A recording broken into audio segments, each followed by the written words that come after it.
So whenever you see that, you first identify those victims, you select the method, you engage with them, collect the data, and then you're out. So this is exactly a social engineering lifestyle attack is all about. Voice phishing, where you're going to impersonate them by messages which are going to target their emotions, make them do that wrong thing, and then take out the data from them. The pretexting, create a fabricated scenario to obtain information from the individuals.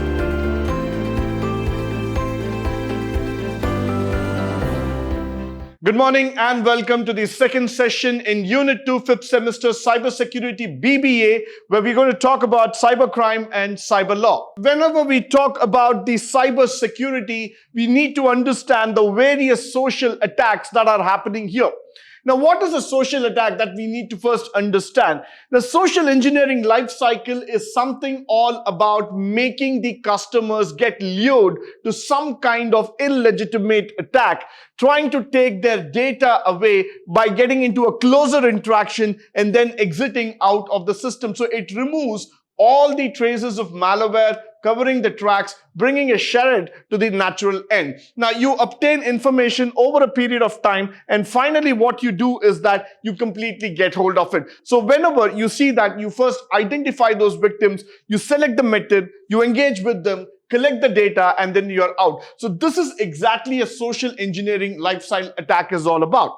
Now, when you go further, these are manipulative technique used by cyber criminals to exploit human psychology. So social engineering attack is not just about the technical factors as we are talking about, but this deals with the human psychology. How do you trick individuals? How do you bring them into a particular zone and then use the vulnerability to claim whatever you want? Now, if you look into it, these are all compromising their security altogether. And we have factors like phishing, spear phishing, where you tailor messages to specific individuals. You use a whaling, where you are looking into the high profile individuals whose account carry a big value, followed by voice phishing, where you're going to impersonate them by messages which are going to target their emotions, make them do that wrong thing, and then take out the data from them. Followed by which, the pretexting, create a fabricated scenario to obtain information from the individuals.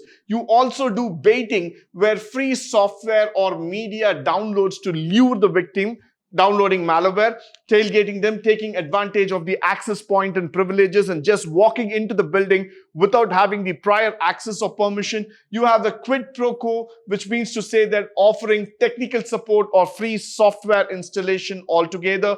A watering hole attack, which is very, very prominent these days, where they compromise on the online platforms which are commonly visited by the target audience. So all these kind of attacks have been followed by the social engineering methods to make the customer look very vulnerable, take out the data, take out their financial factors. So we need to be very, very careful when we are dealing with the cyberspace. Followed by which, the social engineering attacks also gets on to the factor that you need to have the awareness and education. Training individuals to recognize, respond to social engineering attempts is very, very critical. One needs to know exactly what they are doing. Because whenever we are talking about the scope of internet, it's very wide. People just get into the internet seeking information, but they do not know where the potholes are there, where the traps have been already established. So one needs to have the awareness, one needs to have a complete education of what kind of websites they are visiting, why they are visiting, and you need to have always a verification tag so that you are able to understand that the sensitive information is not being leaked outside. You need to go only to those kinds of websites which are being verified officially so that it is safe for you to do the browsing. Followed by the data protection. You need to protect all your sensitive data. You cannot take it very casually. You cannot take it for an advantage, saying that the data would be available every time, because there are people around you who might take that data away from you. Vigilance, be always cautious and skeptical about unsolicited communication. Never click on links which you do not know, which you do not understand, or which come from dubious sources altogether.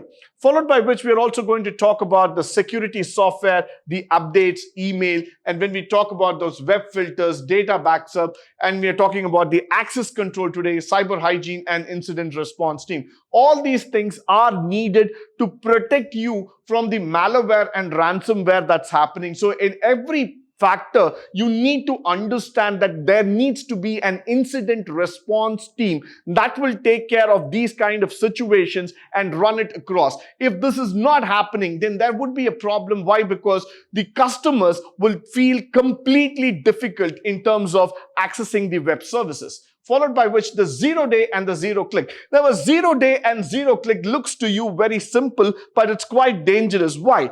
0 day is a kind of attack that where we are going to put the vulnerabilities are in such high condition, such a risk that they are unknown to the vendor, meaning there is no time available for the protection at all. It comes to you like a rapid missile that's just fired out. All of a sudden, out of the blue, it just comes and attacks your system, and you're completely unaware. You do not know how to protect yourself. That's exactly a 0 day attack coming into it. And this is very, very dangerous. Why? Because cyber criminals discover these vulnerabilities. They exploit you to that extent where the business completely comes to a crippling halt altogether. And you would also see that it's completely shattered in terms of data, and you do not have any response. You do not know how to come back. You do not know how to retrieve that data back. So a 0 day attack is potentially a very dangerous form of attack that the cyber criminals plan. They look into those areas where you can exploit, where the system is highly vulnerable, easily penetratable, and they start getting into it and then gain unauthorized access to your data and to your services.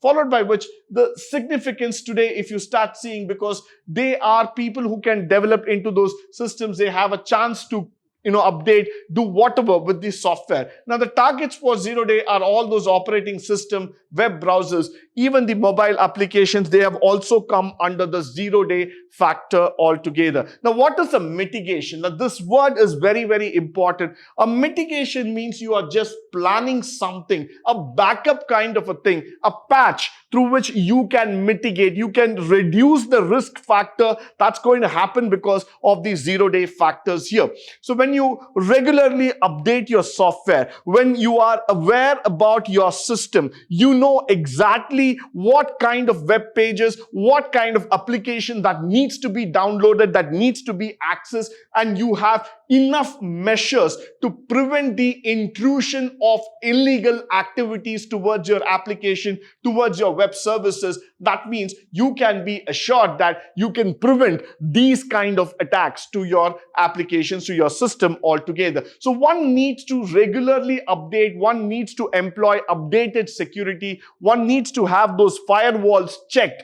so that you are keeping your system and data protected always.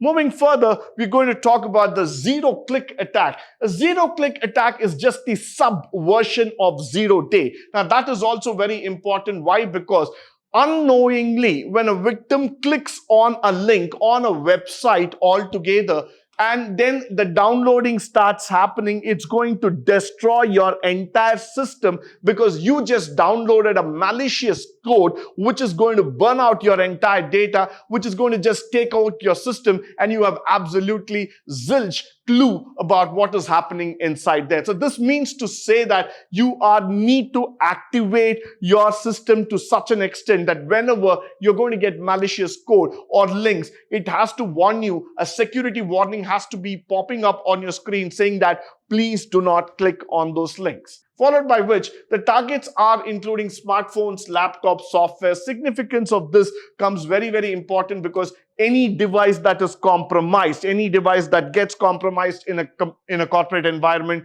in an institution, can become a soft target, and then the entire system can be eroded. So what you need to do is that you have to implement mobile device management. You have to install all those software that can give you a warning, that can tell you clearly how you need to mitigate the risk, where are all the control points, the checkpoint access, so that it follows a multi-layered security approach altogether, and we can prevent these kind of attacks harming your entire system. Followed by which we are going into the modus of operandi, that's all together. Now the first thing is they either go by phishing or social engineering, the malware, ransomware, exploiting software vulnerability, the DOS attacks, password attacks, social media scams, and that email account compromise. So these are all the methods that you are seeing in the modern day through which people are entering into your system, they're disturbing it, and they are creating a whole lot of problem altogether.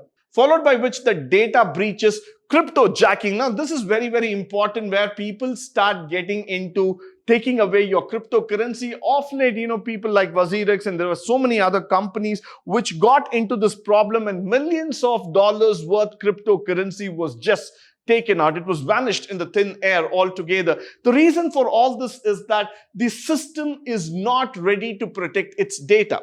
Now, you need to have systems that are immune to these kind of attacks, but nevertheless, the cyber criminals always find out a way to mine out these currencies and keep the customers out of the loop, which makes their entire value lost within a few minutes altogether. Now, the SIM card cloning, which is also getting you into an unauthorized access position, the e-commerce and online payment fraud, cyber extortion, trying to threaten somebody online and take money out of it, dark web activities, where you're talking about illegal activities that include sale of stolen data, tools, farming. All these kind of things are leading into a difficult situation today. Why? Because understand, the usage of internet and cyberspace was actually developed for the improvement of technology, business, and communication. But today, if you look into the cyberspace altogether, with all these kind of threatening activities happening, this could prove to be a real danger for the consumer in future. Though many companies want to go online, they want to establish themselves as the next level business, move into a different league altogether, but these kind of activities can bring their business to a grinding halt. So they need to be very, very careful about how they launch their business online and how they protect their data and assets. Moving further, we are also going to talk about reporting of cyber crimes. Now, in India, there have been several cases where, financial forgeries has happened or cyber crimes have happened. So we do have dedicated stations through which you can report your cyber crimes, starting with the local law enforcement agency, reporting to the National Cybercrime Agency, reporting the financial loss.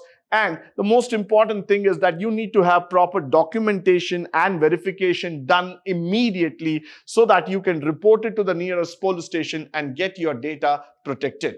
Now, the most important thing is the mitigation, as I was telling you about the incident response, the isolate the infected system, patch management, the firewall and intrusion system, antivirus and anti-malware solution, security awareness, multi-factor authentication, logging and monitoring, and the business continuity and disaster response team. All these things are very, very important for you to understand. Why? Because we are in that location, we are in that system where we need to understand how things are moving in terms of our growth, in terms of our factors altogether.